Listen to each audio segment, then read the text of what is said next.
সম্মানিত ভিউয়ার্স, যারা দেশ কিংবা প্রবাস থেকে আজকে এই ভিডিওটি দেখতেছেন, সকলকে বলবো আপনারা ভিডিওটি শেয়ার করে আপনার টাইম লাইনে রেখে দেন। কারণ আজকে আমাদের গত কিছুদিন থেকে আমাদের এখন সিরাজপুর ইউনিয়ন পরিষদ নিয়ে অনেকেই প্রবাস থেকে বার্তা দিচ্ছে বা দেশ থেকে বার্তা দিচ্ছে। আসলে আমাদের এখানে নাগরিক সেবাগুলো যেসব সমস্যাগুলো আছে বা সেসব সেবার খরচ কেমন হতে পারে এবং কোন সেবাটি ফ্রি অনেকে জানেন না। আমি আজকে ভিডিওটি বিস্তারিত আলোচনা করার চেষ্টা করব।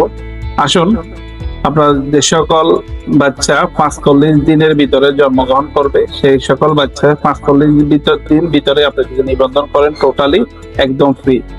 এবং মৃত্যুবরণের ক্ষেত্রে 45 দিনের ভিতরে যদি আপনি ইউনিয়ন পরিষদে গিয়ে যোগাযোগ করেন সেটাও একদম ফ্রি। আসুন, জন্ম নিবন্ধন সংশোধনের ক্ষেত্রে আবেদন ফি 100 টাকা এবং ইউনিয়ন পরিষদ সরকারি খরচ হচ্ছে মাত্র 30 টাকা। সেটা ইউনিয়ন পরিষদ আপনার কাছ থেকে 1 থেকে 150 টাকার মধ্যে খরচ নিবে।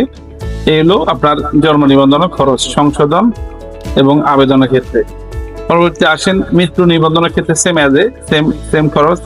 আসেন পরবর্তী আপনার যেমন প্রত্যয়নপত্র, ওয়ারিশ সনদ এবং অন্যান্য যে সকল সার্ভিসগুলো আছে ইউনিয়ন পরিষদ কর্তৃক, যেমন চারিত্রিক সনদ, উত্তরাধিকার সনদ, প্লাস উত্তরাধিকার সনদ বলতে ওয়ারিশ সনদকে বোঝানো হচ্ছে।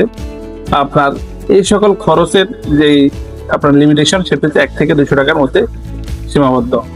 পরবর্তী আসেন ট্রেড লাইসেন্সের ক্ষেত্রে, সেখানেও আপনার খরচ আমার বেশি না।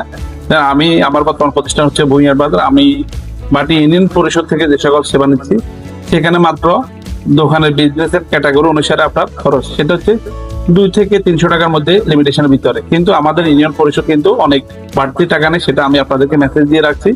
আমাদের ইউনিয়ন পরিষদ দোকানের ক্ষেত্রে, ট্রেড লাইসেন্সের ক্ষেত্রে তারা কিন্তু বাড়তি খরচ নিয়ে থাকে। আর আসুন এখানে আসুন, গত কিছুদিন থেকে যে ঘটনা ঘটছে, আসলে ইমরানের সাথে যে তাদের যে পারিবারিক বা একটা ভেজাল হয়েছে, সেটা কিন্তু পারিবারিক ভেজাল, সেটাকে আপনার কোনো দলীয় বা আপনার বড় বেশি ক্ষেত্রে আপনারা টানবেন না। আর এখানে যেটা ইউনিয়ন পরিষদ থেকে বলা হয়েছে, একজন উদ্যোক্তা কখনো ইউনিয়ন পরিষদের ল্যাপটপ ইউজ করতে পারবে না, প্লাস ইউনিয়ন পরিষদের টাকা পয়সা তার কাছে কখনো থাকবে না। যদি থাকে সেটার জন্য দায়বদ্ধতা আছে, এটা কিন্তু আপনার অনেকটা আইন আছে। সেখানে কোনোভাবে যখন ধরেন ইমরান হচ্ছে একজন উদ্যোক্তা, সে কখনো ইউনিয়ন পরিষদ থেকে ইউনিয়ন পরিষদের টাকা, ইউনিয়ন পরিষদের যে সব গভর্নমেন্ট বা সরকারি যে সকল ইকুইপমেন্ট বা যে সকল সামান সে নিজের ব্যক্তিগত কাজে ব্যবহার করতে পারবে না, সেটা অনেকে অবগত আছেন। তো আসলে এটা হচ্ছে তাদের পারিবারিক বিষয়কে আপনারা ইউনিয়ন পরিষদে আনবেন না। আর ইউনিয়ন পরিষদের যারা সচিব আছে বা যারা চেয়ারম্যান দায়িত্বে আছেন